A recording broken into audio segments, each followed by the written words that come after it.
It's nice to be back. We are just going live. We're doing the pre-show. What is the pre-show? Well, actually, we go live normally at 10 to 11, but today, like other days when we connect with News Talk 1010, we go live early. And that's because we don't want to take away time from our TikTok audience and just use it, half of it up by talking to the radio audience. We do it where we give them time that's shared, and then we give you exclusive time as well. So it's an hour and a half long live today. I need to find my mouse. Where's my mouse? There's my mouse. It's a tricky mouse. Apparently, yeah, there we go. My alarm just went off and said we should be going live. Good morning, good morning, good morning. Yes, this is Ask a Traffic Cop. My name is Sean Shapiro, and we are waiting for the folks to connect with us. So momentarily, we will have News Talk jump into the queue. They will announce their presence, make themselves known. We will connect to the radio. If you want to call into the radio show, you can. You can do that by going to 416-872-1010. That is their telephone number to call in and talk to Control. And then you'll be able to have a voice conversation with Mark Toohey, who's guest hosting for Jerry Agar on the Jerry Agar Show. That's going to happen. And then, we will, of course, take your questions. Where are we broadcasting right now? That is a good question. We are currently broadcasting on TikTok, right there. Instagram Live, right there. Hopefully the audio works on all of these for you. Hey, Vehicle Valley and Emma and all that jazz and all these folks and people. Antonio, good morning. I saw your hello. We are also on Facebook. We're on, where are we? We're on YouTube, Twitch, and LinkedIn. We're also on Twitter, but you can't actually talk to us on Twitter. If you want to ask us questions on the other platforms, just drop a comment in the comments. If you want to ask us questions on the talk or on the gram, see how hip and cool. It sounds so foreign. Just it's Instagram. It's not the gram. It's TikTok. It's not the talk. But whatever. Use the Q&A functionality. I already see some. I have a good morning, Mr. Shapiro. How are you today? That is a good question. My back hurts. I don't know what I did. I twisted the wrong way. Now my back hurts. So I'm mildly uncomfortable, but I'm still here. I understand that Sergeant Murray Campbell is going to join us at around 10 o'clock. So that's cool. And of course we have folks from our. Oh, he's right there. You heard his name. I'm just telling people that you might be joining us around 10. And he's nodding. It's confirmación.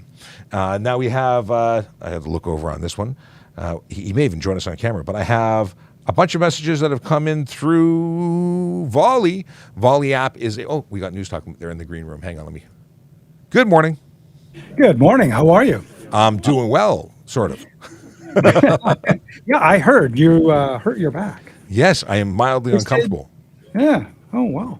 Hopefully you get better soon. And we're almost ready for you. We're a couple of minutes away. So I'm going to turn off my feed and you will hear us come to air when we're ready for you. Okay? Sounds good. I'll leave you here.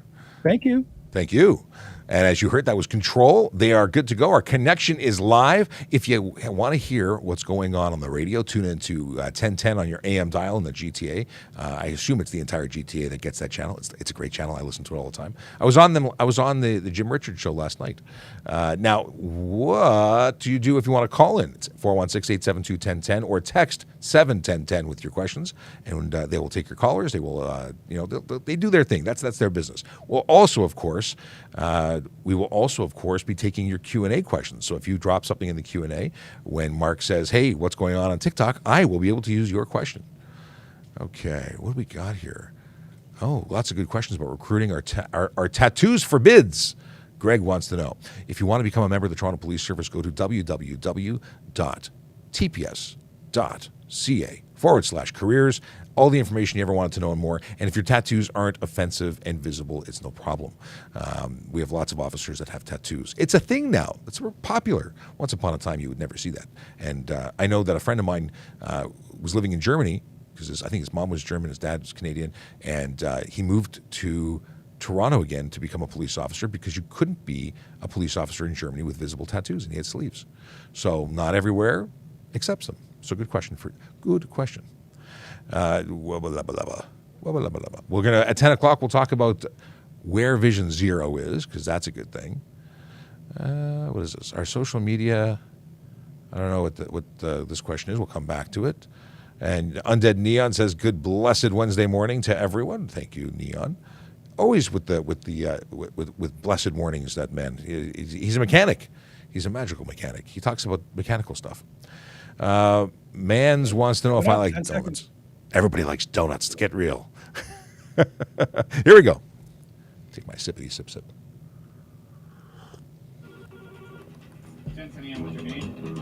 People are going in. It's happening. You're listening to Jerry Agar on the iHeartRadio Talk Network. Hey, it's Mark Toohey in for Jerry Agar today. Joining us now for one of the most popular segments, the Jerry Agar Show, I believe, is Constable Sean Shapiro, the TikTok traffic cop. He is with Toronto Police Traffic Services. Constable, welcome back. Thank you. Good to be here. And welcome to you.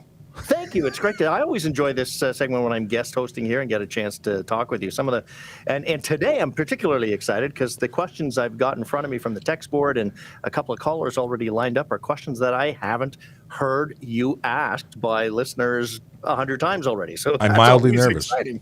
So we're simulcasting through you on TikTok at the same time. Have you been busy today on TikTok? We've had a steady stream. There's about 253 people in the room on TikTok, but we're also on Instagram and YouTube, Facebook and Twitter. We're everywhere. That is, I think it's an amazing way for you to engage with people because traffic questions, there are always hundreds of them, and we get tons of them. So if you've got a question for the constable, give us a call, 1-877-518-5151, 416-872-1010. You can text them in at 71010. We'll get to as many as we can. Sean, let's jump right in and speak with Greg in Ajax. What's your question? I know that usually out-of-province driver's licenses are valid in Ontario, but are out-of-state or out-of-province disabled parking permits allowed? Yes, they are. They're accepted, whether they be out of state or out of country. We do honor those. So that is good to know. And I was going to put Greg on hold, and I accidentally dropped him, but that's okay. You answered his question. I don't think a follow-up is required. Let's go to William in St. Thomas. Hey, guys. Morning. I heard on your radio somebody showed up at someone's house, took a picture of the VIN number, came back a couple hours later, stole the vehicle. I put a business card over my VIN number of my truck. Is that legal? On your private property, it's absolutely legal. There's question as to whether or not it can be legal on the street, but absolutely at home, you can cover it up. Oh, that's interesting. So if he was parked on the street and did the same thing, he might get ticketed, or would that be some kind of an offense? This is a discussion we've been having in the office. We often say that you should cover your VIN number to protect it from vehicle theft where they duplicate a key based on your VIN number. But there's also a question as to whether or not, because we will look at a VIN number to tow a vehicle. So it's sort of that catch-22. It needs to be seen in some situations, and you want to protect yourself. I'd certainly lean towards covering it for my personal satisfaction. And I think anyone will understand why you're doing it. What do you think, William? That's wonderful. I didn't know about the difference between private and on the road, but thank you, guys. Pleasure. Excellent. Good to know. Sean, on the text board, we've got some interest. This one I think is interesting because I've seen it, and I don't know if I've done this, but I've certainly seen it. This refers to highways that have HOV lanes. So they're the far left lane. They're demarcated. They're separated by usually a double white line, I think, except for the entrances and exits. And the question is, are you allowed to pass in and out of the HOV lanes to overtake another car? And I don't know what he means here, but I could see it. Either you're in the left lane and the HOV lane is empty, so you might pass the car in the left lane by using the HOV lane, or you might be in the HOV lane traveling faster than the guy in front of you and traveling into the lane to the right of you to overtake. Let's cover both options. First of all, to enter it even momentarily, you have to qualify to enter it. So you have to either have a green plate, be a limo, or qualify with multiple passengers and so on. If you're doing that, you can enter it where the dotted line is broken in order to enter, and you can only exit when it's dotted again. If you cross the line, you're actually committing another offense. There are signs prohibiting that crossing of that double line with the hash mark. Well, I have probably done that because I've often been in my car and I'm surprised to realize I'm halfway down. I realize that, I qualify to be in the HOV lane. There's nobody in there. The traffic is getting thick. So I will move into the HOV lane, but across the double white line. So that's illegal. It is an offense, and it's disobey sign. I believe there's another option. That the 400 series highways are not mine, but my understanding is that that is enforced. When it comes to simply entering them, a lot of people don't understand that it's not a passing lane. It's not intended for that lane to go faster than the rest of traffic, unless the rest of traffic isn't moving. It's really just a lane for safely moving past stopped or very slow moving traffic. So it's being misused when people use it to go Mach 2. So if I'm in the HOV lane and the guy in front of me is too slow, you're stuck. And I overtake on the right-hand side, that's crossing over that line, that's an offense. Is passing on the right, overtaking on the right, also an offense? So there are laws that say passing on the right that deal with that, but it's not intended for multi-lane highways. So if you change lanes and happen to then go faster than the person in front of you, that is not against the law on a multi-lane highway.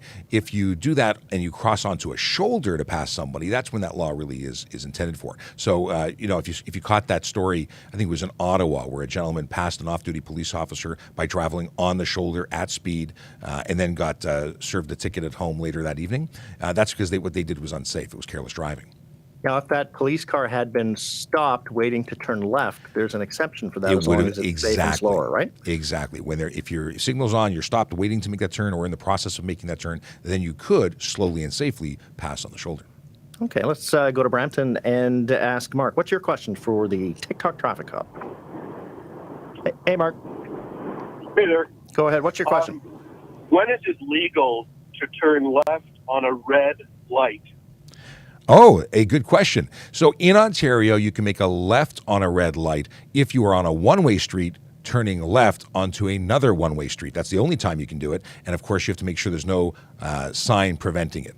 And of course, it has to be safe to do so. And you have to come to a complete stop before you make that turn. For some reason in Toronto, regardless of left or right turns, there are a number of people, well, a lot of people, who don't realize you must come to a complete stop at a red light, regardless of what direction you plan on going afterwards. And then you make your turn safely when it's safe to do so. I'm seeing like an epidemic of people who just make right turns without stopping on red lights. I'm happy to hear you say that. I wasn't sure you were going to get it. Thanks, Mark. Appreciate that. You cannot stump the traffic cop. Let's go to Michelle. You're on the 404, hopefully driving safely. What's your question for the constable? You are on the approach to a four-way stop sign intersection, and let's say you're going east. You get to the stop sign first, and there's a school bus traveling west. But you get to the stop sign first before he puts on his stop sign. And you want to either go right, left, you want to go straight, but you have gotten there first. But the stop sign is in the process of opening. Are you allowed to still go? So just to clarify, they're at an intersection, which they're really technically not supposed to stop and activate their lights at an intersection. But let's say, for argument's sake, they did. You can't pass them. But if you're making a left or right turn, you could continue to make that left or right turn. However, I wouldn't be comfortable doing it just because kids do unpredictable things, and I'd just take a few moments and let them finish what they're doing. Yeah, technically they cannot activate their lights at an intersection. In fact, I think they're not allowed at a stop sign. They're not allowed to turn on the school bus is not allowed to turn on their stop sign. They're not supposed to, but it's done all the time. And in the city of Toronto, that's like every intersection. There's nowhere to stop otherwise. Right. So when you do that, and if you get there first and you go through as the stop sign is starting to open, are you in the wrong? If you're going straight through the intersection. So driving past the right. The bus. So if I'm going east and the school bus is going west, and I get to the stop sign first, and he is in the process of turning on his stop sign on the school bus, am I still allowed to proceed through that intersection? Or do I have to wait for him to dilly-dally and do all the things and let the kids off? Well, being that the safety of our children and all road users is paramount, I'd say take a couple of seconds, let them finish doing what they're doing. And if you cross them, especially with new technology coming into play, you may find yourself getting a ticket from a camera if you were to pass through once the sign is out and the lights are active. Now, we've just switched to a system of two-stage. It used to be that you had flashing red, then flashing red and the stop sign, and now it's going to be flashing amber while the vehicle is in motion. And once that vehicle comes to a stop, it changes to flashing red, and you can no longer pass that vehicle. So it's unlikely or generally not a practice where they are sitting with no lights on and then simply activate it. They usually activate the lights as they're rolling up to where they plan on activating everything. That's actually an interesting point because I remember reading about that, but I have not yet seen that in the wild. Are there buses out there with the two stages, yellow and red?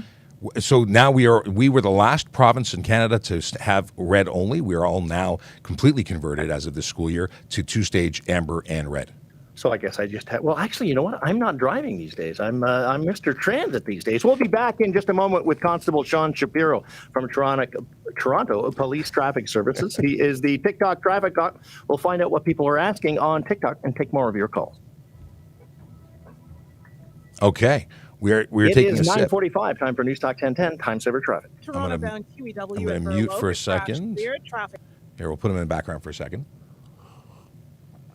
I have to readdress the VIN number, the VIN discussion. I have a knower of many things, and something that even though we've been giving this advice, is advice that is not good advice. We're going to change that. We're going to go back and readdress covering your VIN number.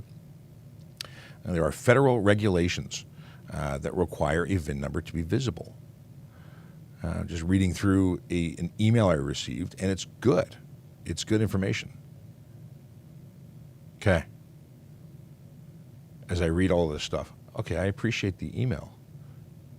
I'm going to respond very quickly to let them know that I'm going to take care of that. Thank you. I'll readdress when back from commercial break.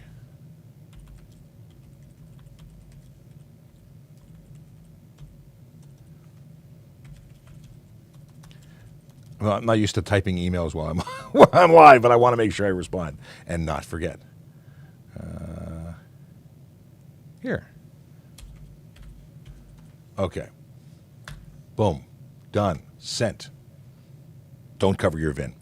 I wasn't aware of the federal regulations, but the reason I've gone to that as the answer is because folks from various areas of auto theft and crime prevention have suggested it. I thought it was a good idea, but I don't want to get anyone in trouble. So making sure that we share all of the information and walk things back when we're not correct is what we do. Greetings and salutations to Akela Draconis, I was reading his message. If you are watching on any platform, share it with everybody you know. If you have the ability of tapping that screen until your fingers go numb on TikTok or Instagram, please do that because it helps share the live. The more people who like it, the more people they'll introduce it to. It's weird. The algorithms are weird. If you don't know who I am, my name is Sean Shapiro. I'm a police constable with the Toronto Police Service. We're currently on commercial break, but we're going to be going back to the Jerry Agar Show being hosted by Mark Toohey today. That's on News Talk 1010. If you'd like to call into the show, call 416-872-1010, or you can text the show at 71010. Of course, you can watch on all the platforms you're currently hearing me on, because otherwise you wouldn't be hearing me. But since you are, nice to have you here. You can send Q&A questions. You can send text message questions inside the chat if you're on anything other than Twitter. You can also join us on Volley. Someone's typing a Volley. If you're on Volley, which is a platform you can access by going to trafficcop.ca, that will take you to my link tree, and the link tree will link you into what we're doing here. So you can send video, voice, or text, and we'll play your voice over the air. And that air may be on the radio or maybe after, but the fact is you will be heard. Oh. Mike Harris just sent me a message. Mike Harris is one of our Toronto Police Association people, and he sent me a nice picture, so I gave him a thumbs up. That's a very cool thing. We went on, it was Monday, we had a ceremony at, it was Monday. Monday we had a ceremony at headquarters for training Constable Andrew Hong, who's our friend who was killed in September, and there's so many nice things that have gone on. That was a nice ceremony for him to be recognized on our wall of heroes there, and it's stuff. We're still missing him. It's never going to change. All right, just a few moments. We'll be back from commercial break. So I am sitting here treading water until then, and know that I will get your questions and I will answer them. We're going to remain live until 11 o'clock, and of course, in about 15 minutes, we're going to be joined by Sergeant Murray Campbell, and we will take more of your questions. You know what? I was going to say I could suddenly start talking about Vision Zero Enforcement Team, but then I'd probably get cut off by Mark coming back from commercial break. So maybe that's not a good idea. I can tell you briefly, you know what? Something we have to talk about very shortly. That is the snow that is coming our way. There's going to be a big storm. snowfall outlook. Sergeant Kulik posted up on our Twitter. By the way, Traffic Services is our Twitter. If you'd like to follow us there, we'd love to have you. Not only will you be notified when we go live here, but you get other tidbits of information that we share, like where the Vision Zero enforcement team is every single day. Let's see here. Questions about where we can put your front license plate, other than on the front of your car. We'll talk about that in a second. Do you ticket cyclists? We can certainly talk about that. And, can both lanes turn at a red light if there's two turning lanes? Ooh, I love these. These are my favorite. Hey, coming up. All right, that was our Q2 coming up. Hang on, folks. We're jumping back in. I'm having good tea.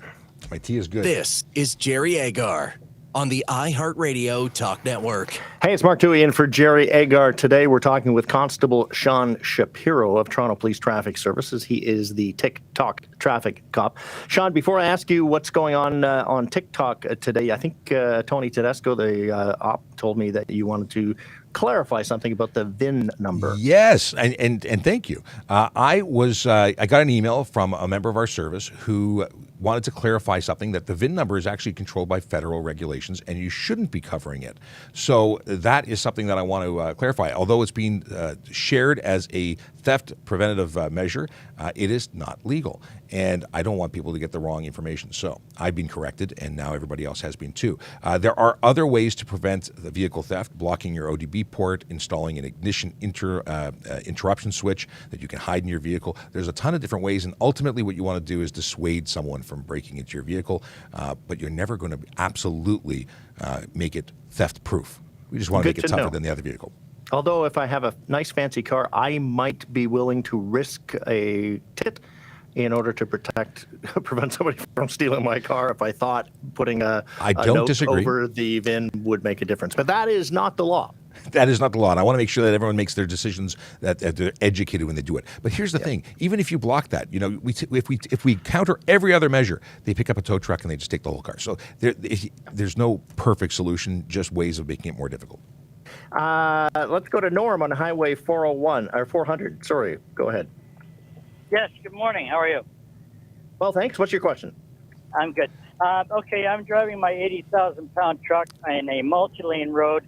There's a bus and one of the little pullouts picking up or dropping off riders. They just, when they're done, pull out in front of me because they don't seem to look now that they're emboldened, and I hit them because I can't stop. Am I automatically at fault? You own that lane until they get into it. So if they're in the midst of a lane change, they take responsibility. They are responsible. Could you be ticketed for not yielding to them? That's a separate situation, but they would definitely have a responsibility role in that collision investigation. Thanks very much, Norm. I guess the question there, though, is I know city buses, the law is that I have to yield to them so they can get back into the lane. Does that apply on a highway for a non-city bus? Well, highway being anywhere, I guess. It's the deal is that those cutouts are going to be specific to city. So I'm assuming we're talking about inside the city. When you're talking about changing lanes, you own that lane, and anyone trying to enter your lane still has a responsibility to do it safely. Yeah, you have to yield, but they have to know that most people aren't paying attention. So they're not just aimlessly driving into your lane. If they do, they're going to be responsible for a collision. But if it's say an officer making observations, watching you not yield, it's going to be very subjective. And I've got to see something substantial to lay that charge. Graham in Cambridge has an interesting question about what happens when the power goes out at a signalized intersection. Go ahead, Graham. Yes. So yesterday on Brand Street, the power was out to quite a few stoplights, and we're always told on the radio, treat it as a four-way stop. Well, what if I don't treat it as a four-way stop and I just proceed through, or somebody does the same thing, proceed through, and we collide? Now what? Well, you get charged because you've created that situation. What section, though? Pardon me? I'm charged under what section? Where's that covered in careless. the Highway Traffic Act? Careless. I charge you with careless driving. That's something else altogether. But the actual specific. I think the question. Let me jump in here, Graham. Is we always tell you it makes sense. It's easy to understand the four-way stop rules. It makes sense to treat when the power goes out, a signalized intersection like a four-way stop. It's safe, it's efficient. But is that actually what the law says? So I got to tell you that I'd have to reread everything to find out if there's a specific exception that gives you a running a red light. It's not a red light, so it wouldn't fall under failing to stop for a red light. It would have to be careless driving because we instruct people to stop and ensure it's safe to proceed. If there is no signal being displayed, it is not a straight through. It just doesn't work that way. So I would charge you for careless driving if you proceeded through, and likewise, if the other person did the same, it would be careless driving.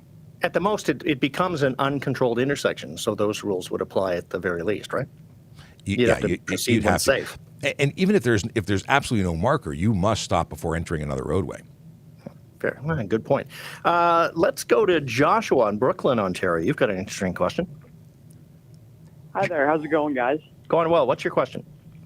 So I'm just curious, as a G2 driver, if I wanted to go for, say, see my girlfriend up in Elliott Lake, is there any specific amount of driving limit that I can do? Can I only drive for 6 hours, or can I just shoot it, go for it? There is no restriction.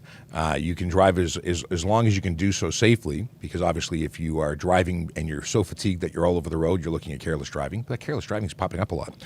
But you cannot drive. The only restriction, aside from zero blood alcohol content, is that you cannot have any. You can have not more than one passenger under 20 years old in the first 6 months of your G2 license between the hours of midnight and 5 a.m. And in the second 6 months range, you can have up to 3 passengers that are under the age of 20 if they're not your immediate family. You had a quick follow-up, right? I did have a quick follow-up. So for example, I make it there, and they're not going to want me to stay in the house. So if I'm not impaired in any way, am I able to sleep in my car in a parking lot or on the street if it's a parking zone? There's nothing that I'm aware of that prevents you from sleeping in your car, but there's safety concerns, especially in the winter, and you can't necessarily idle and leave it running all night. So that's one section. Trespassing could be another. Safety: if you're at the side of the road, you stand a very high chance of being hit by another vehicle that might be impaired. So there are better options than just parking your car in the middle of a lot. Fair enough. Question from the text board. Does a delivery driver need to wear a seatbelt when doing deliveries at speeds of 40 kilometers an hour or less? Oddly enough, that's nail on the head. If you're traveling at under 40 kilometers an hour and you're engaged in the act of delivery of goods, you can avoid wearing your seatbelt. However, it's a very small action, and you still see collisions at 40K, and it is still the best way to keep you seated and in control of your vehicle. So although there is an exemption allowing that, and you have to be able to substantiate it. You can't just say, hey, I'm doing under 40 and I'm delivering. You've got to be an actual delivery driver. But yeah, you can. The only other exemption also is for, what is it called? Taxis. If you're a taxi driver and you have someone in your vehicle, you can avoid wearing a seatbelt. But again, why would you want to? I want that protection.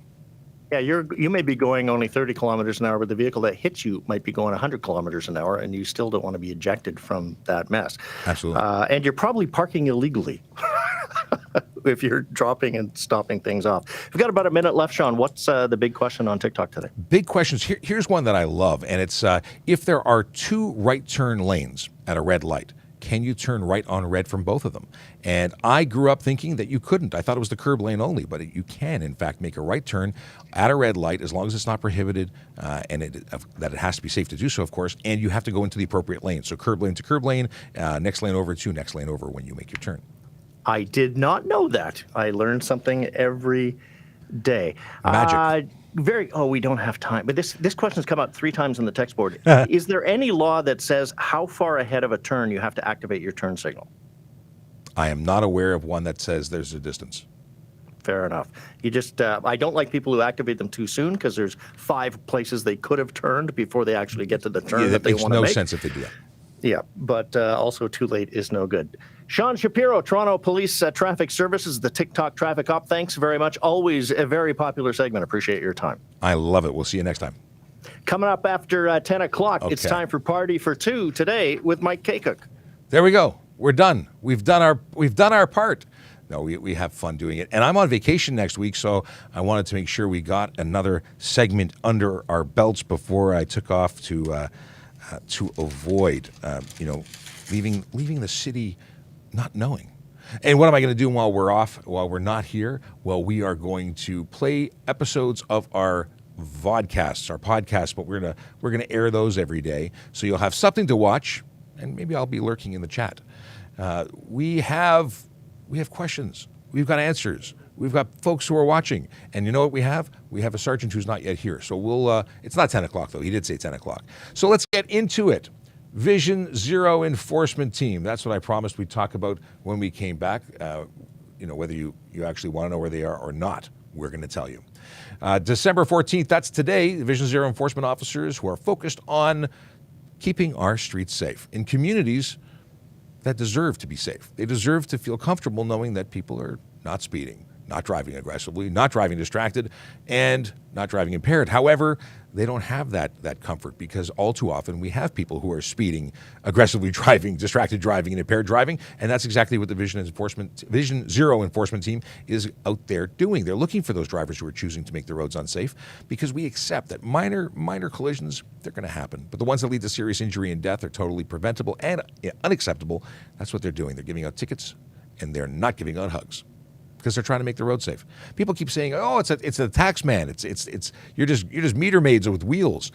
No, the goal is to change driver behavior, because when you get a ticket, usually it's your last one.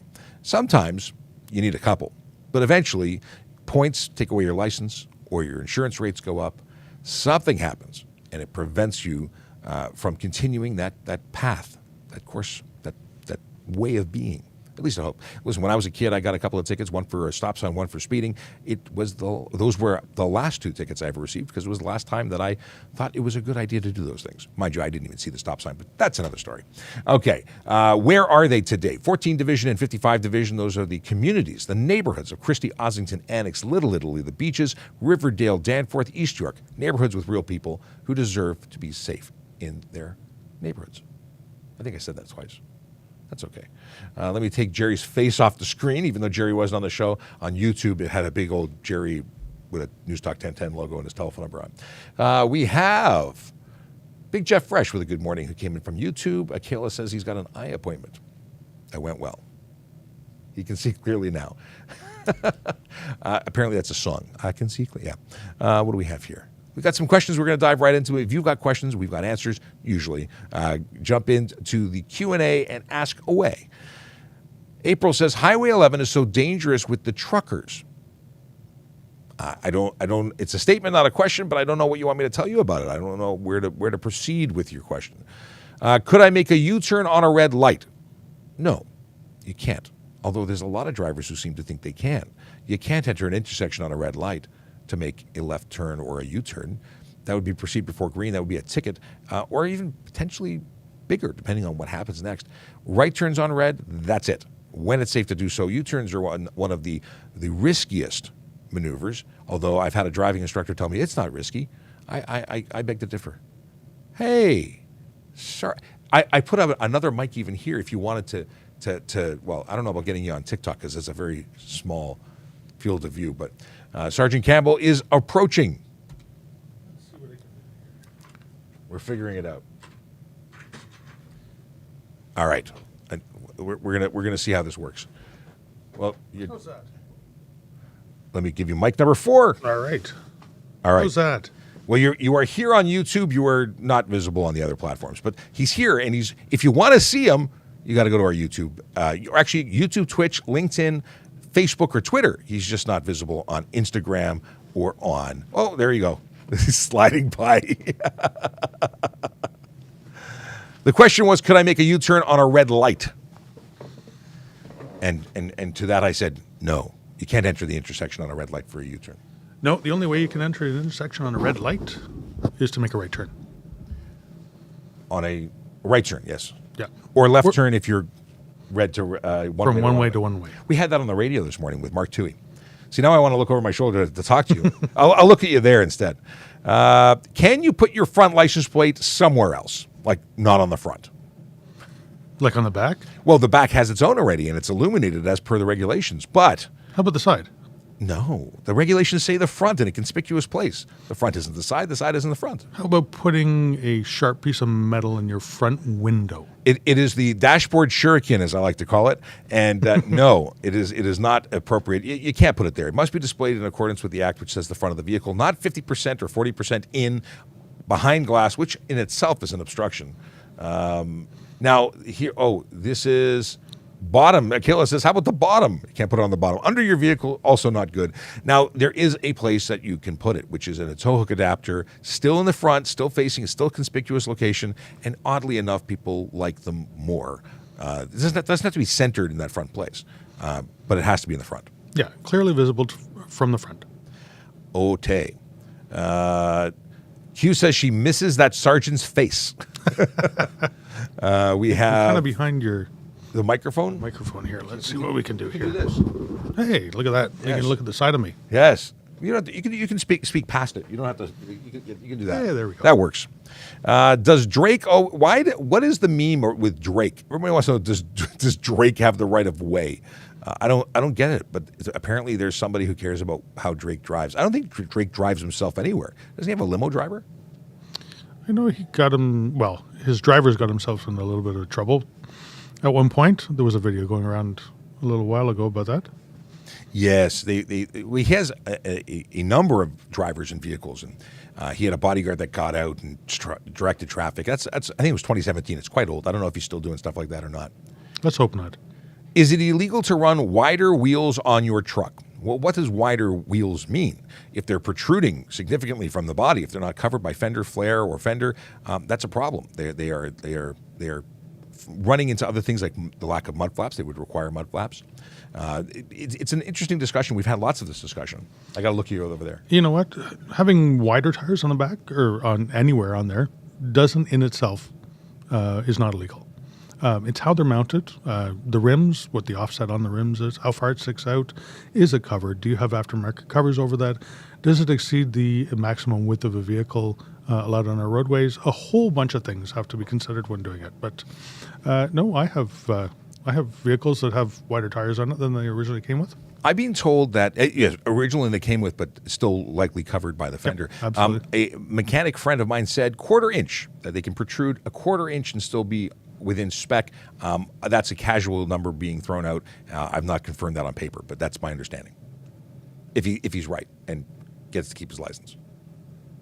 No, he would probably know. I think he would know. Does a driving record not let you become an officer? This is always a good question.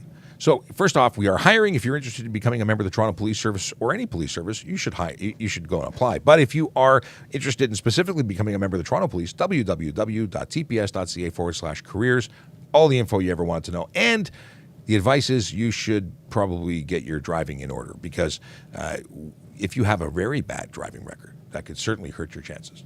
You know what? Your driving record is kind of a reflection of you and what type of person you are. If you're one to follow the laws or one, that doesn't, it says an awful lot about you.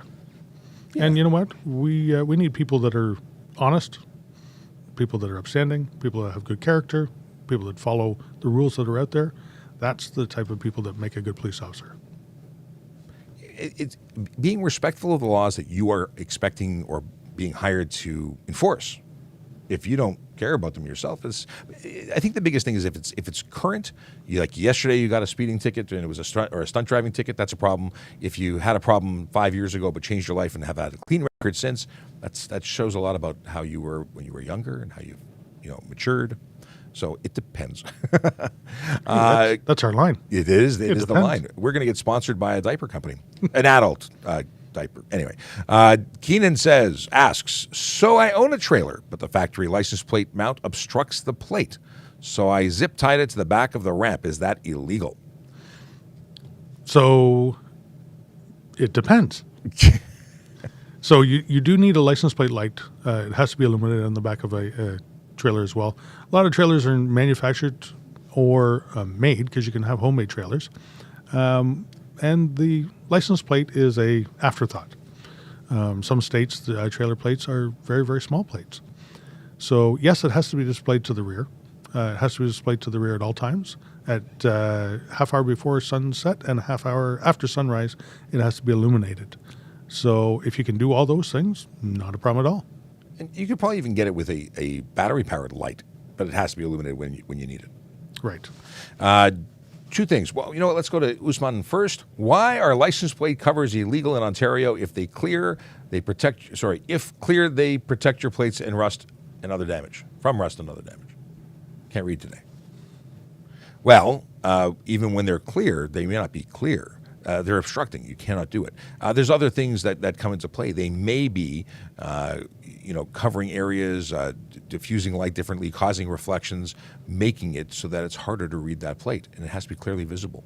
You cannot have a cover. It's just as simple as that. And you know what? A cover over top of it can cause, light to reflect off it. There could be a shine on it that doesn't actually let you read the license plate.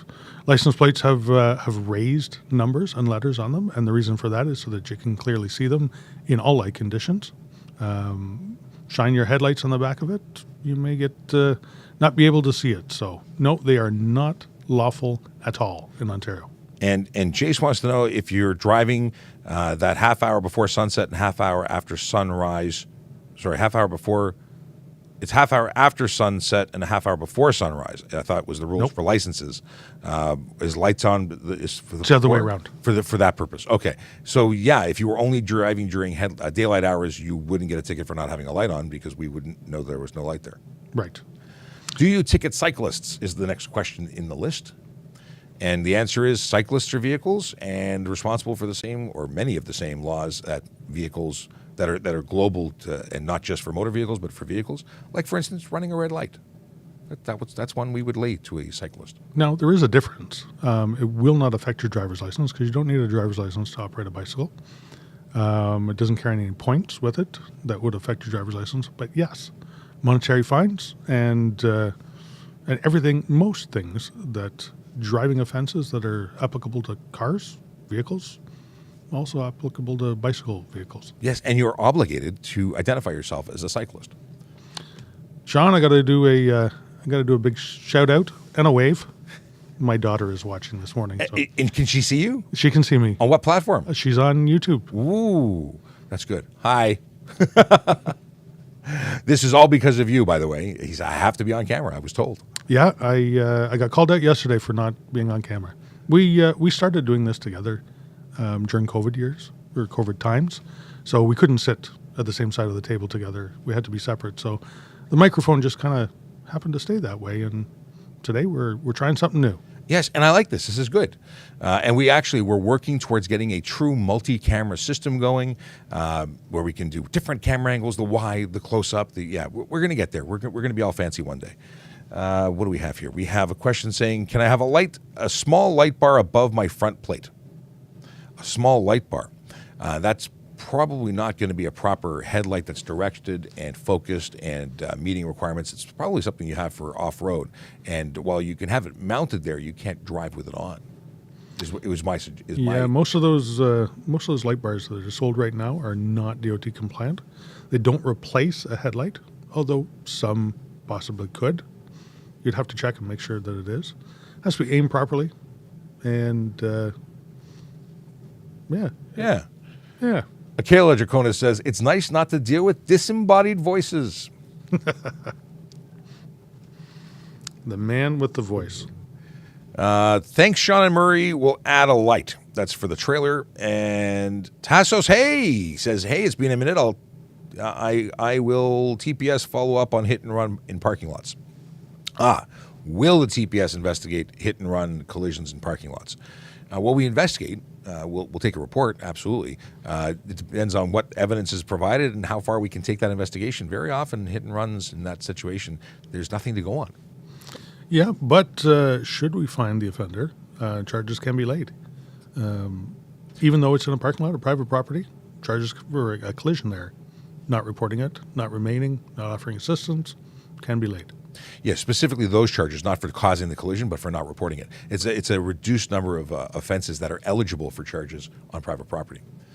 So if you're going to get into a collision, get into that collision on the road so we can charge people properly. Don't get into a collision, just avoid it altogether. It's better. What do we got? I want to check something here to see if where's my email? Okay. Who's calling here? Somebody who I'm not answering. I don't know who that is. Could my distracted passenger hold liability for a GDL for non-GDL drivers? Do you know what that? I don't know what that question means. So a GDL, graduated driver's license. Okay. Could your distracted passenger? You want to say it again? Could my distracted passenger hold liability for GDL? So does this mean that so the driver is a G1 and the supervising driver is distracted? Would they be liable in a collision if the driver? This is stretchy stuff. I don't know. You're driving, you're still responsible. You're still going to get charged. Would you charge the supervising driver who allowed a collision to occur? I don't know if you'd be able to stretch it that far. I don't think so. Now, if your supervising driver has had any alcohol over 0.05, then yes, we could. There's a charge for that specifically. Yeah. They have to have less than 0.05. They have to legally be permitted to drive in order to supervise you. But no, the 100% of the responsibility lies upon you as the driver. Yes. As the learning driver. And, it's really something that learning drivers, you should be getting as much experience as you can, but if you're pushing, to do all the driving all the time just because you got your license, your learner's permit the day before, take it in steps. Learn. Take courses. If you can afford to take a course, it will pay dividends. It really is. Not only will it accelerate your process of getting to the next stage, it is, reduces your chances of being a bad driver. It teaches you from someone who knows how to teach, as opposed to mom, dad, who has their own, or any adult driver who qualifies. They have their own bad habits, and you will be taught those bad habits. So, things that I suggest. How can I practice what to do if I lose control in the snow? Mariah wants to know, and I imagine this is because laws have recently changed to no longer allow stunt driving on private property. I shouldn't say no longer allowed. It was never allowed. It was just now enforceable that you shouldn't be doing donuts in the parking lot or any place because it's unsafe. It's unsafe. You know what? You shouldn't be losing control at any point, parking lot or not. So why would you practice something you're not supposed to be doing anyways? You know what? Practice staying in control. Exactly. So if you're driving and you're not losing control, that probably means you're doing a good job of driving. If you're losing control, you're taking that vehicle well beyond what you should be doing to safely operate it into those conditions. Yesterday, I had my traction control kick in. Most modern cars today won't allow you to lose control. You'd have to disable traction control in order to create a situation where you lost control. So it takes work with newer cars to do it. Older cars, yeah, you might have some slip. And that's very different than forcing it to lose control. Having a minor loss of traction unintentionally is different than, drifting. Yeah, and the excuse of finding out what the limits of my car is, it doesn't really fly with me. You know what? You should keep well below the limits of your car at all times. Mm-hmm. So knowing where that is completely irrelevant. Yeah, when it's a 40 kilometer an hour zone, 40 kilometers an hour is the maximum you should be traveling. And if it's rain or snow, you should be reducing your speed by about 10 kilometers an hour. If you're doing that, the likelihood of you finding yourself in some outrageous spin or loss of control is less likely. And if you really want to know, you can take a course. You can go to a racetrack. You can go to an auto sports center. They do exist, and they do offer training. Okay. Go through a red light for emergency vehicle. No. You are not authorized to go through a red light, even if it's to get out of the way of an emergency vehicle. Most emergency vehicles are planning ahead, and we're going to go into oncoming traffic to avoid you altogether. And if we're stuck in traffic and we're behind you at the light and something happens, we're probably going to wait the 30 seconds to allow traffic to start moving for us to continue. And if you were really, really in a situation where you had just thought you could go and you were doing the best thing you can, make the legal right turn when it's safe to do so and get out of their way. But we would not want you to go through a red light because you'd be entirely liable when you went into that intersection. Absolutely. Why would you put greater risk than what's needed? Yeah, we're not fans of increasing risk. No, for us or anybody else. You know what? We have big, loud cars with lots of flashy lights and all that, and people still run into us, even though we're allowed to go through red lights after stopping first. So, would they be expecting you coming out with no flashy lights and no siren? No. So. What is the fine for using radar detection in Ontario? One of our favorite topics. Well, I can tell you the ticket's $170. It has 2 demerit points involved, but there's a whole other thing that most people don't take into consideration. And that is we can search and seize that device. And most of them are not $10. Most of them are fairly expensive. So you lose the device, you get the charge. We search your vehicle until we find that device.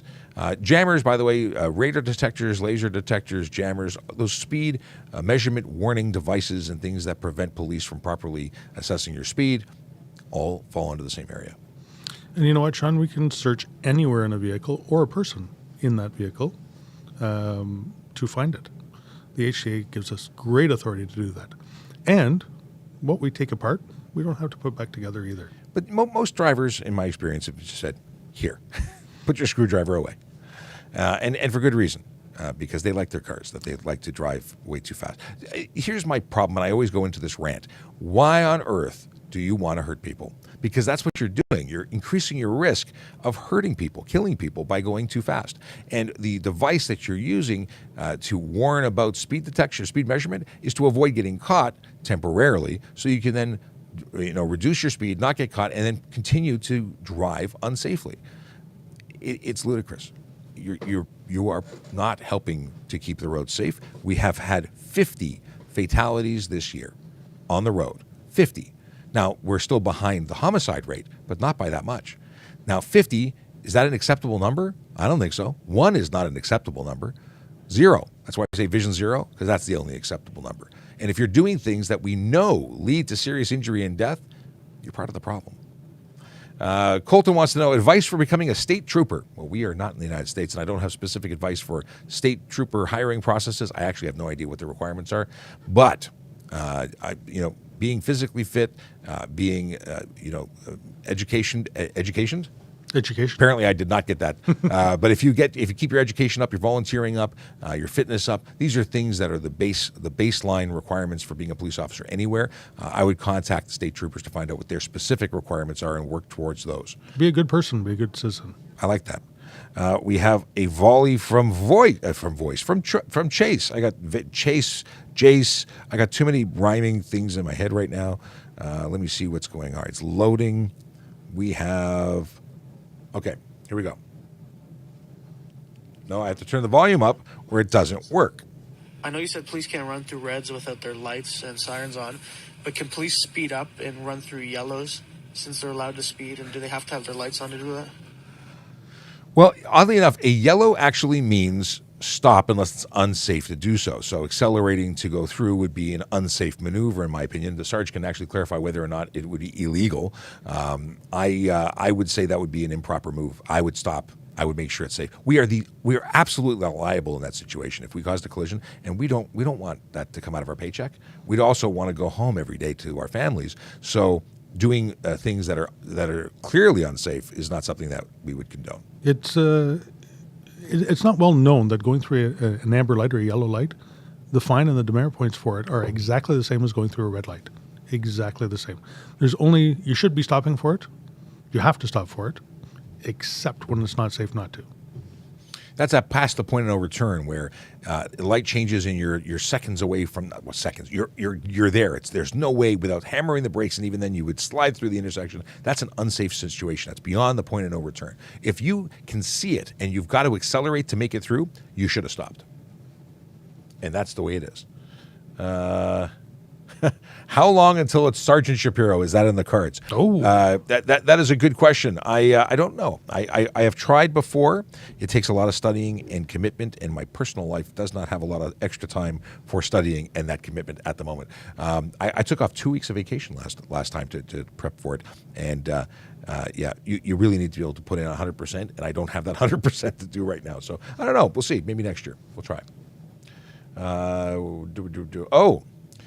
Chase is correcting us. We have to put 2 ticks on the board because I agreed with you. Small correction. Amber light charge is 180. Red light is 325. Interesting. Hang on. Let's have a look. He's going to confirm. Chase, by the way, who is not a police officer and is a regular listener, has got his finger on the pulse of the HTA. He's cool. You might have to be why aren't you applying to the police service, sir? That's my question. Okay. Why do dealerships sell cars with plate covers? Well, because it's not against the law to sell a car and put their advertising on it. It is, however, against the law to drive with it. I would be fairly unhappy with a dealership that put their stuff on that then cost you $110 for the right to advertise their. It's just a bad idea. Ask them not to put it on. Direct them not to put it on. That's what I do. Do speed cameras send tickets if you are 1 kilometer over? No, they don't. They don't issue a ticket for one. Moore in the morning, he was talking about the fact that he got one for 12 over. I don't know what the exact threshold is, but you know what? Tomorrow, we're creating a podcast episode with the folks who manage that entire system.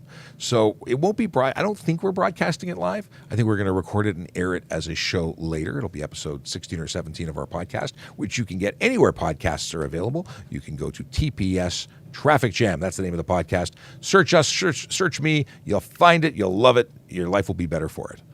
But yeah, those kind of questions will be great to throw their way. I have a feeling, though, they're not going to tell me the exact number. Just guessing. John, we're going to have to put 2 marks up on the board. 2 marks on the board. He's right. Chase is right. Wait. Same demerit points, increased fine. That was really loud. I'm sorry. I'm not sure why they didn't increase the fine for the amber one when they did the red light one.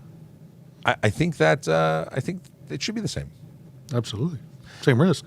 That it is. And people start anticipating things. Like drivers start getting ready to go. The collision could be actually enormous. All collisions are bad. I don't like collisions. I'm allergic to collisions. What is this? Do you rarely have time for other stuff as officer? Do you mean like in general in life? No, I think actually policing gives you the ability of having really fantastic work-life balance. You have shift work, so with days off and whatnot, I think that gives you a lot of freedom. I personally have a lot going on in my personal life that part of that is being a dad to younger kids and that like having their dad around. So I like being the dad that is around, which does make it difficult. It's a big contribution, or what is it? I don't know. It's a big something for kids to say, Dad's going to be gone for 2 weeks as he, reads a book all day, every day. Hello, Sergeant Kulik. Hello. We're just talking about shift work. Shift work. 27 years of shift work I did.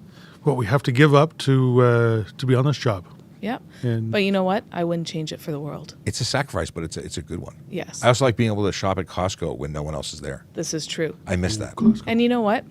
My kids, they're grown adults now, but they had frequently said in their later years, when I started doing Monday to Friday this past year, they're like, we preferred when you were on shift work because you were home in the morning to get us to school and you were there to put us to bed at night.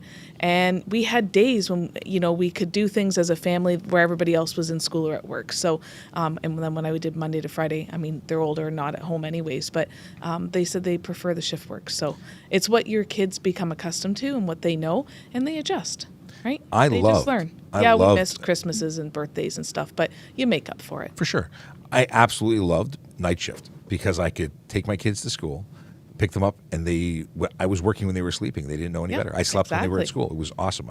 Catch a few winks and we get sleep deprived and we grow old faster, but that's okay. Yeah, so what if it destroys our bodies? Look at me. I'm only 22. Not bad for a rookie. Let's see here. What's the weirdest pullover you ever did? The weirdest pullover? The weirdest vehicle stop? I don't know. I don't like these. Not that I don't like the question. I can't come up with an answer for these. I don't know. I had one years ago where the guy was on a skateboard holding onto the back of the car. Oh, yes. Going down the road doing dipsy derby. You know what I mean? Dipsy derby? What's the word I'm looking for? I have no idea. Back and forth. Weaving. Yes, dipsy derby. That's the new word. I don't know. Hey. Jama says, thank you for your service. Yeah, I've never pulled anybody over for attaching themselves to a vehicle. Yeah. I've seen it off duty once, or maybe it was a movie and I'm mixing it in the snow. In the snow? Bumper skiing. I've seen that before. Interesting. I'm looking for this $490. That's the fine. Somebody wants to know what's the fine for not Oh, Usman wants to know, what's the fine for failing to stop for a school bus with its lights flashing? It's $490. And how many demerit points is it? No demerit points, oddly enough. Okay. I thought it was 6. Yeah, I thought it was too. I'm pretty sure it's 6. Really? Failed to stop for school bus? It's very significant. You'd think so. It's 6 points. Oh, wait. Sorry, it's failed to stop for school bus owner. So that must be if it's a commercial vehicle.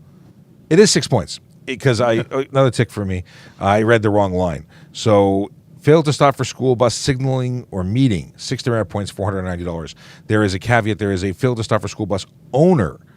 And I'm guessing again, because with commercial vehicles, you can actually charge the business as well. So I believe that is to come into effect, and it isn't in effect yet. Oh, that's the new. That is when school buses are going to get cameras on the front and the back, owner liability, and they're going to be charging the owners if the drivers are going through. That must be already in effect if it's listed as a short form wording. Well, it's not like the Ministry of Transportation to enact a law for us and not tell us about it. That's never happened before. We're the last ones to know. Like, we just found out. This is because if you are caught with cameras that are mounted to the, I wonder how that's managed even. But anyway, cameras mounted like a red light camera or a speed camera, this would be able to take a picture of someone who passed a school bus while the lights are running and issue the ticket to the registered owner. So that's what it is. So 0 points would be if it's the owner. And see, there I was making excuses for it. I thought it was the commercial vehicle. But yeah, there you go. Learn something today. I don't know if there's going to be enough room up here in the board here to. We're going to get a new board. But it comes off, they go on. Someone says, "Hi, police uncle." It says, I don't know who you're related to. That Pacific Solutions. Do we know who they are? Police uncle. I don't know. Not a clue. Pacific Solutions. We were doing the thing. Oh, Emily wants to know, what is your favorite experience from being a part of the Toronto Police Service? Is that for me or for anybody? I think we should all you can roundtable that one. Sure. My favorite experience, I keep saying the same thing because it's really the same thing. I had the distinct honor of working the Invictus Games, and I got to deal with heroes, military heroes from around the world who were competing. They came back with either visible injuries or non-visible injuries as a result of their service to their country, and I was really moved by my involvement there. That's the most rewarding thing I've ever done as a police officer or ever, next to being a dad. Being dad is the best thing in the world, and this was the second. Okay, I gotta correct that or I'll get a divorce. Being a dad and being a husband, and then, but no, really within the policing community or policing career, it's that event. You know what? I just, in general, and it may sound very general, but I like catching bad guys. And the reason is because for every person that has committed an offense out there, especially criminal offenses, it's because they've hurt somebody. Mm-hmm. It's because they've caused harm to somebody. And you know what? That person is a victim, and I want to be able to stand up for the victims and hold the people that are doing this accountable. It gives me a really, really good feeling when I can charge somebody and put them before the court, and they have a penalty to pay, whatever that be. So.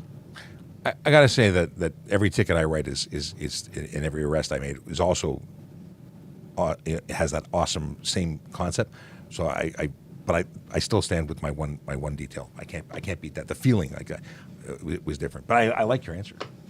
And I think for me, I worked at the Marine unit for quite a few years, and being on the water and being able to rescue someone just makes you feel so good. So a lot of times in this job, we do a lot of good work. Yes, we're out there arresting people and we hand out tickets, and sometimes we're seen as a bad guy, but we do really good things on the road on a daily basis. But out there on the water, you are search and rescue.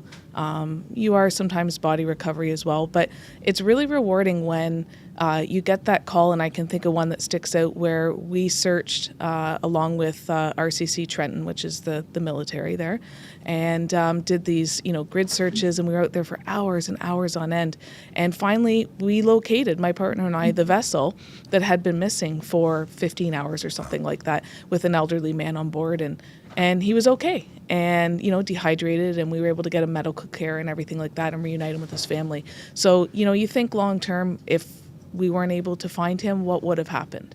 right? So it's just that seeing the family members happy and excited to see their loved one again is just what brings joy to me. And of course, just being on the water and helping boaters out there and people in need. So, yeah. Okay, you guys really beat me on the answer. No, I don't think so. No, there's no right or wrong answer, and we all have our personal experience. No, I wasn't thinking about that whole side of it. I have that Invictus thing that keeps always my go-to. Sure, no, and then as you tell these things, I'm running through all the scenarios of all those good deeds and good acts, and those are all incredible. Mm-hmm. If pulled over for speeding, can a passenger leave? Sure. Well, maybe not on a controlled access highway. Yeah, that could be a little bad. Maybe if they're being investigated for something in relation to it, they may not be able to, but sure. It may not be safe. One, they may be investigated because they could be not wearing their seatbelt. There could be criminal involvement. But generally speaking, if you ask and you're not involved, the police officer could say, yeah, go for it. Because if you're not being detained, but I would clarify if you are or not. Yeah, I'd be asking first. Getting out and running, really bad. That suggests you might. Yeah.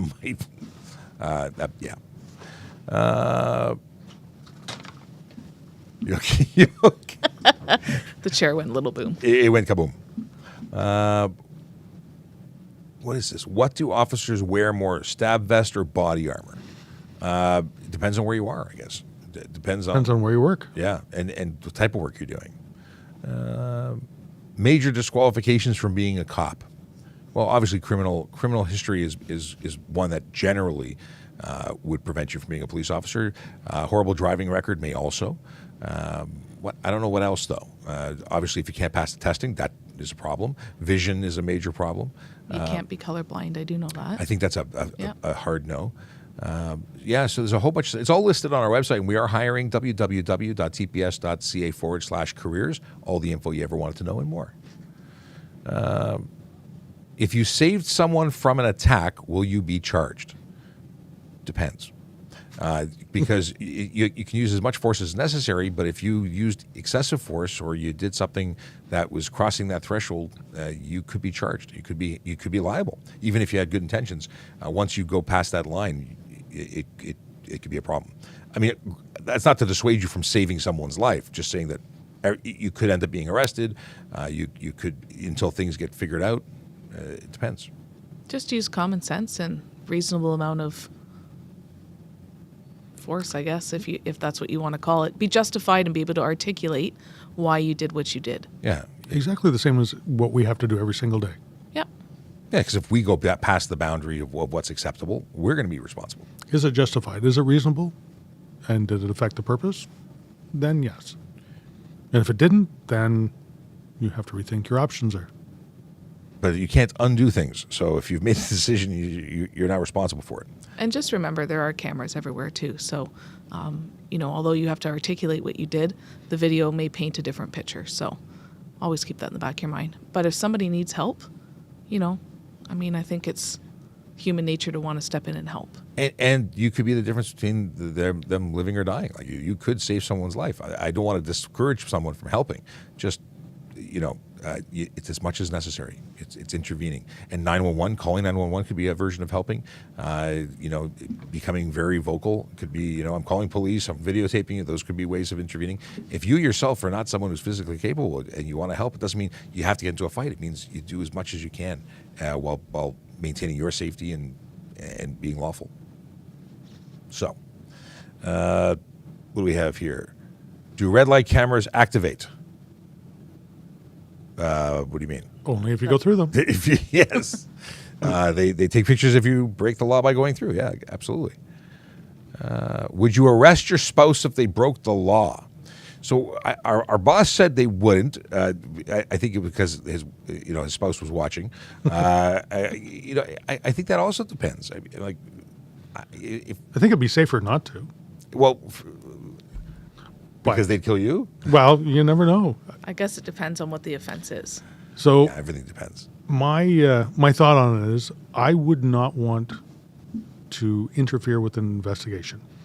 Being the person going to arrest your spouse for doing something wrong probably can lead you in a bit of a conflict when it comes to court, things like that. I would call a friend. Mm-hmm.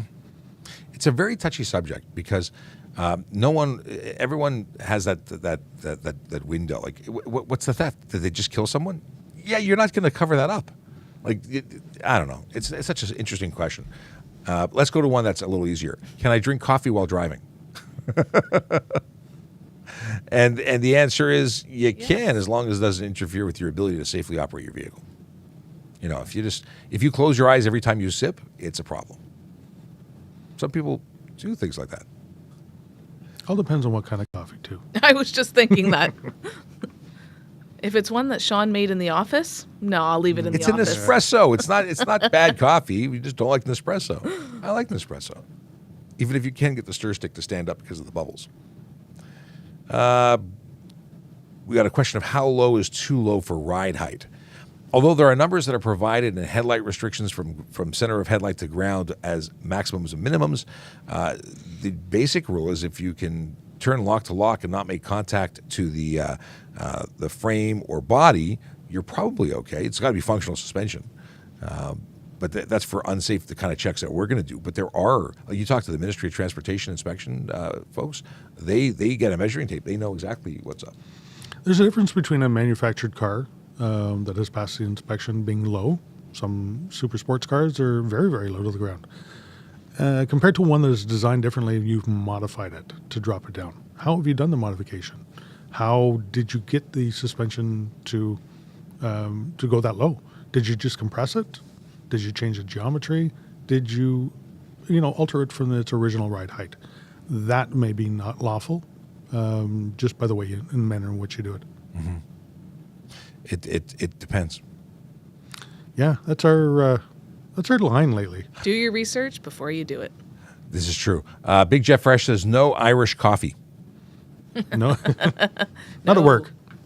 No alcohol in your coffee. Blue, yellow, and blue plate. Sorry, blue, yellow, and blue plate light. Is it legal? The only color you can have for a plate light is white. Yep. Otherwise, it is a ticket. Is not okay. Any other light will actually change how your license plate looks. It'll change the image of it, and it has to be a pure image that you see. Question of, I was wondering if something can be done about the semi-trucks throwing stones in the windshields behind. I had 2 windshields broken and replaced as a result. Annoying. I mean, it's up to the driver of that commercial vehicle to ensure his load is secure, right, to begin with. If he does his pre-truck inspection, he should notice if there's any loose pieces coming out. So he is responsible. He or she, I guess, is responsible.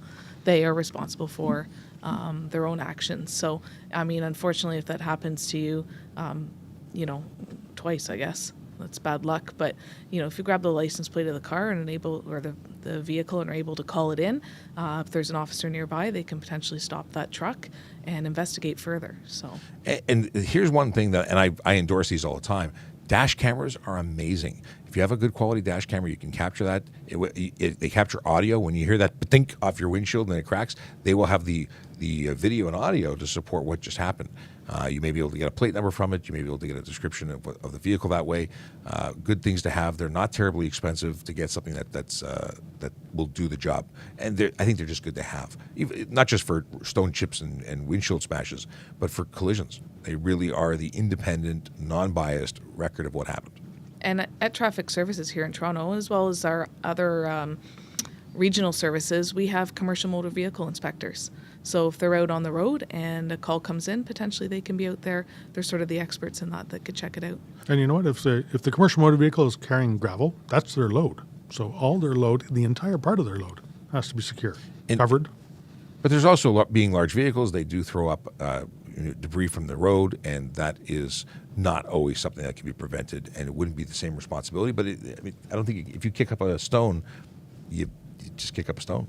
And that can happen to anybody, no matter what you're driving. Now, if they didn't have mud flaps, they could be responsible that way, because that's usually that's the purpose of a mud flap, is to prevent debris being thrown.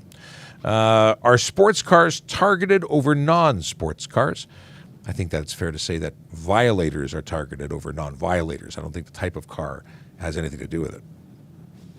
What do you think? Totally agree. I grew up, my mother had a sports car growing up, but she was the slowest driver ever. But it looked good doing it. And always followed the law. That's the big thing.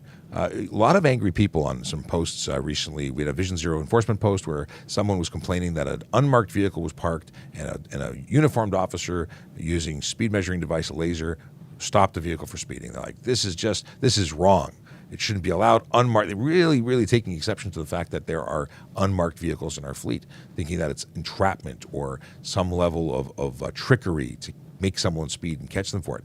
If you're not speeding, if you're not breaking the law, we have no interest in stopping you unless it's for a purpose, like to check if you're impaired or you're doing something aggressive. If you drive safely and lawfully, then you shouldn't care if we're on every street corner with a video camera videotaping everybody, because we're only catching the bad guys or bad people who are breaking the rules. I say bad guys. That usually refers to criminality, but this is still a serious thing. We've had 50 deaths on Toronto roads this year alone.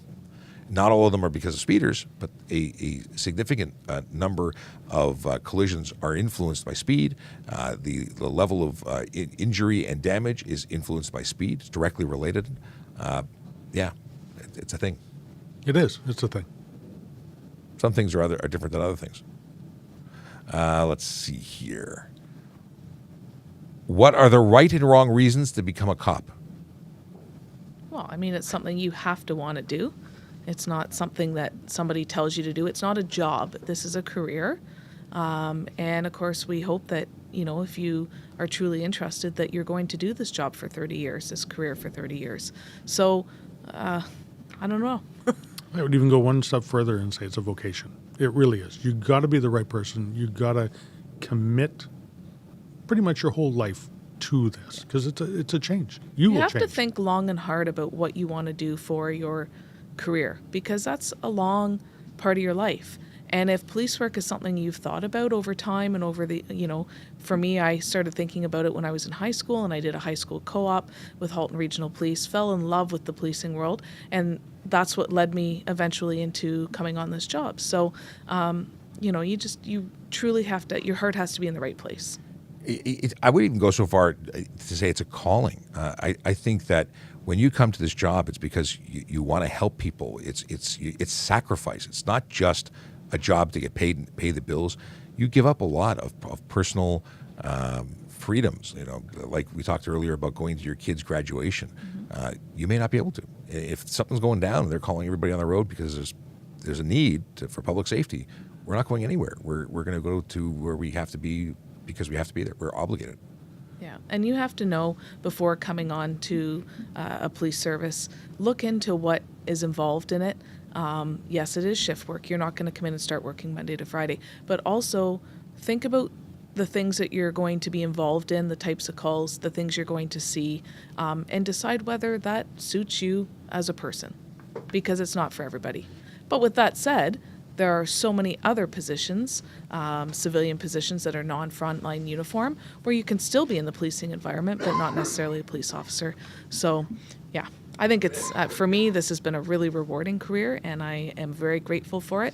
And I would say if anybody out there has any interest, to please look into it and, For sure. Come on, we're looking, we're hiring. We are hiring, tps.ca/careers. There was a really good question. Oh, here's one. There was something else I wanted to do first, but this is in front of me. We'll say, our tax dollars pay you to stream? And oddly enough, yes, they do. This is not everything that I do, but this is part of what I do. And streaming and education, streaming is just another way of delivering the education. We've always conducted ourselves and provided education for traffic safety. We just used to do it in person at events. We used to go to trade shows and car shows and boat shows and barbecues, and we'd be available in schools. We used to do this one-on-one or 1-on-10, where we'd be hanging around and waiting for someone to come up and say, look at the horse, and they'd look at the motorcycle. And we now hit thousands of people a day. Actually, we have almost 600,000 followers just on TikTok, not to mention TikTok, not to mention all of our other platforms. We have over 3.5, we have crazy number of views.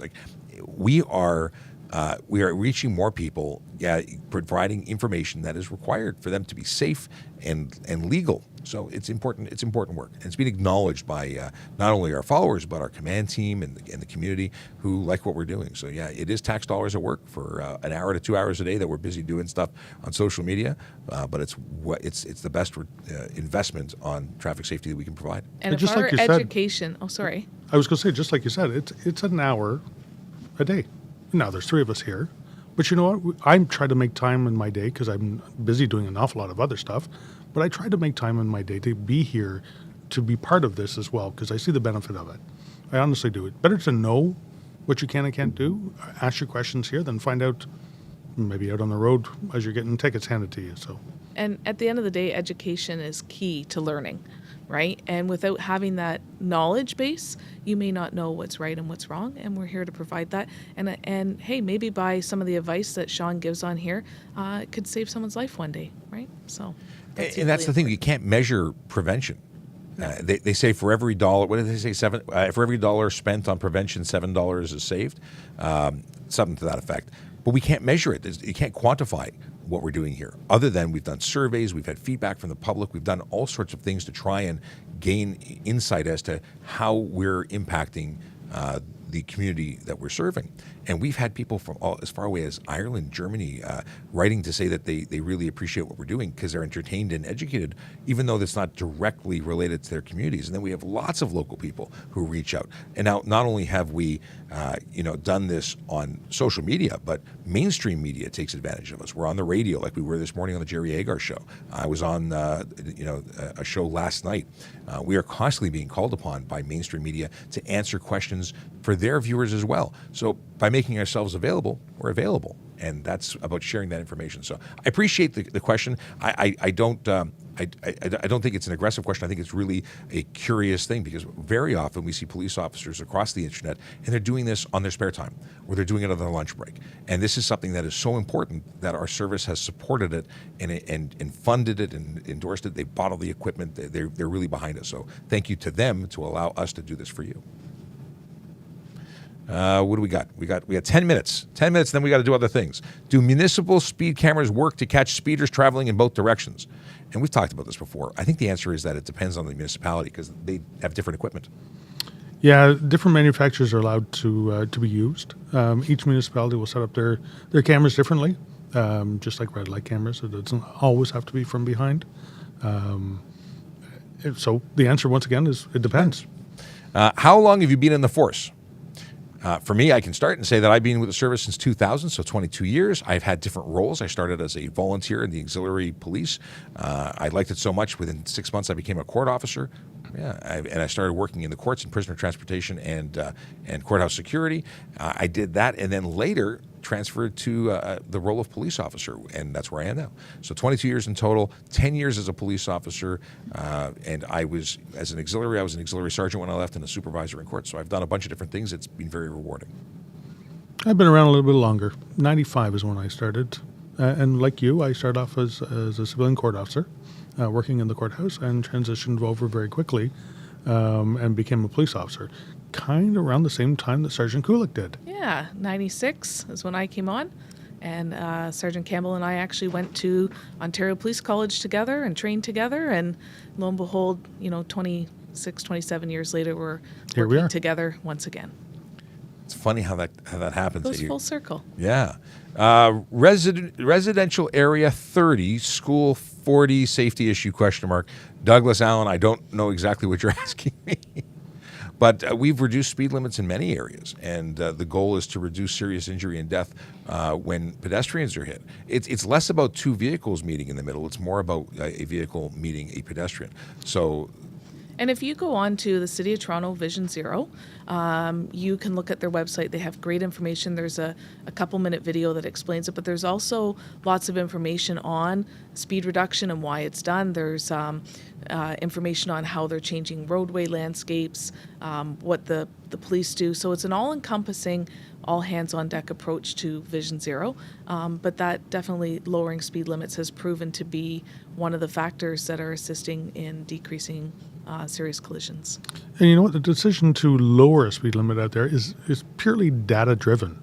They look at the data, they look at collisions, they look at the seriousness of collisions in certain areas, and then that area is targeted for improvements, roadway improvements, or speed reduction, or other measures around there.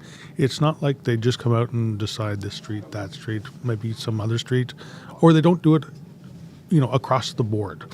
So if it is determined that 40 kilometers an hour is sufficient in the school zone, where some other residential areas it's down to 30, there probably is data reasoning for that.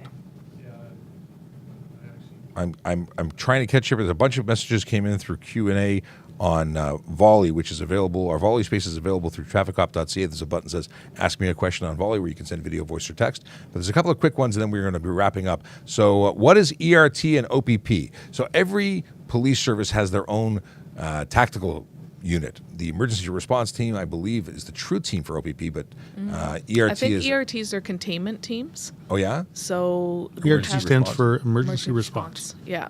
So that's different than their tactical. Yeah, the true because team. they're so spread out across the province. So they'll have their own tactical unit that responds to the high priority calls, but they also have their containment officers that are stationed throughout the province, and they're the ones that will respond initially. They'll contain the scene until their tactical unit can arrive and continue on with whatever needs to be done. So. Interesting. And we have the ETF, but we're obviously a smaller geographic area, so we don't have those containment teams. But we do have response units, and we have officers and all. Yeah, we have PCERT as well, that our public safety response team, and those officers attached to that do go to serious type calls to help out as well. Do we still need plate stickers? Vehicles under 3,000 kilos, most vehicles under 3,000 kilos, motorcycles and so on, don't require stickers anymore. They do need to be renewed online. It is free to do so. So if your plate sticker is expired and you have not gone online to renew, you should really do that. The ticket for not doing that's $110.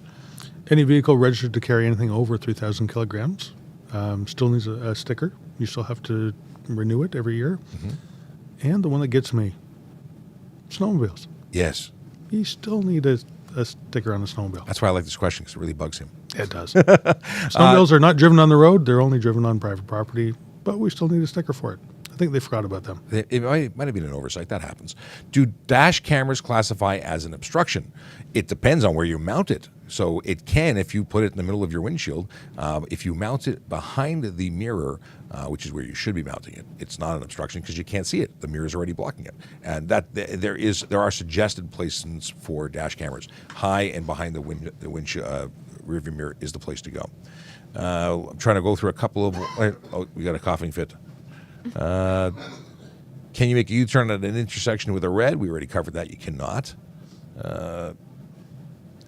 Can I turn right from the middle lane around a bus? That would be an improper turn. You're not supposed to be in that lane. You should wait for the bus. If a bus is disabled, you can go around the bus, but you should still be making the turn from the appropriate lane. Now, we have a couple of questions that are recorded. Let's see here. Night Slayer says, this is a moose question. Moose and deer are bad. Let's see what Night Slayer has to say. If there's nobody in your lane or oncoming traffic, such as the 400 series highway, where moose and deer are bad, and I have my light bar on, if I turn it off the second I see any form of headlights, would you still ticket if you saw? So you're talking about a light bar being used on the road that is not lawful for the road, even if you turned it off when you saw oncoming traffic. So a 400 series aren't our place. So yeah, he's turning on a non-approved off-road light bar while on the highway. If you got caught, if somebody saw you, if you got caught, you obviously weren't turning it down quick enough. If nobody ever sees it go on, and nobody would ever give you a ticket for it. If a tree falls in the forest. There you go. Yeah. So, yes, I understand your reasoning for it. No, it is not allowed. Not legal. Okay. Hey, Sean and Sergeants. I was just curious, when there's two laws that kind of interfere with each other, like, for example, tint laws, like, there's obviously too dark, like if you're darker than the 30% blockage, or the obstruction to the interior, which ticket would you get? Would you get one or the other, or would you get both? Depends. Well, there's not two laws. It's one law, and there's different ways of applying it at different thresholds. Well, there's a law, which is a safety regulation to get your, it's only a regulation to get your vehicle safetied, and that's the 30% light blockage. But the Highway Traffic Act says any obstruction that interferes with the ability to see into the interior is the law. So you write the ticket for the obscuring the interior of your motor vehicle. However, if your vehicle has tint that's so dark that it makes it unsafe, you're actually being charged for an unsafe vehicle, and the plates are being removed. It's two separate things. They're related, but they're not the same. Let's see here, 10:58. We got a couple of minutes. If a car passes you at 200, are you supposed to chase it? Who are you talking about? Yeah. Us? I think that's true. The question doesn't specify me or you being every. You're not supposed to. You have to weigh the pros and cons as an officer before you engage in a pursuit. So there's a lot of criteria that we have to follow if that's what it ends up becoming. There needs to be a criminal offense involved too. We're not. Anyways, if someone it's simply a tough passes, question to answer. I think if someone just passes you at an extreme rate of speed, the likelihood of me catching up before they were in another time zone is low. So I would probably get on the radio and say there is a vehicle of this description traveling in this direction, vehicles in that area, keep an eye out or prepare. But I'm not measuring their speed. I just know they're driving unsafely. But you always have to factor in public safety issues. Yep. Right? That's a key component to our decision making and when we engage. You know what? I can just say that it doesn't matter how fast you drive, my police radio is faster. There's nothing faster than the Motorola. And we have friends that may be down the road that can help. Yep. Why would my son get a ticket for no muffler? Because mufflers are a required piece of equipment on a motor vehicle. You actually have to have a muffler. And if you don't have a muffler, then you get a ticket for no muffler. And I'm pretty sure your vehicle wouldn't be certified without a muffler. People do lots of things after they certify them. That's the thing. And I guarantee you it's probably a little bit louder than it needs to be, so you probably would get an unnecessary noise. Yes. If your vehicle was manufactured after muffler and exhaust laws were in play, then you got to have them. And cutting them off because they sound funky or cool, not okay. Just not okay. It's 11 o'clock. We got to go. It's been a slice. I know there's lots of questions that we have not addressed, and I wish we could. If you'd like to take those questions and come into our Volley space, go to trafficcop.ca, click on Ask Me a Question and on Volley, and hit that button, join the group, and ask them there, and we'll try and get through them and answer them, over time. Not immediately, but there's also a great group of people. We've got a little community there of a couple hundred people, and they may know the answer as well. It's been a slice. We'll see you again tomorrow. Have a great day, and look at that weather forecast for tomorrow, and plan ahead, guys.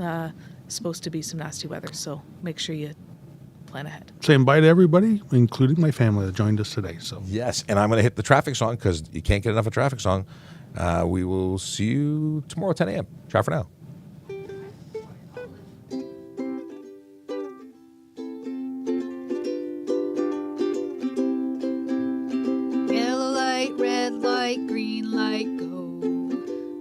Safely helps the traffic flow. Watch for pedestrians, look out for bikes, and don't drive like a jerk that no one likes. Yellow light, red light, green light, go. Driving safely is the way to go. Put down your cell phone, nobody needs you to text and drive on the DVP. Yellow light, red light, green light, go.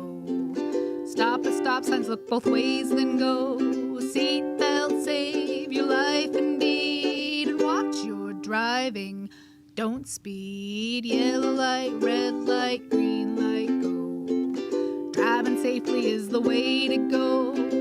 Don't drink and drive or smoke some weed, because you might go to jail and not get freed. Yellow light, red light, green light, go. Driving safely helps the traffic flow.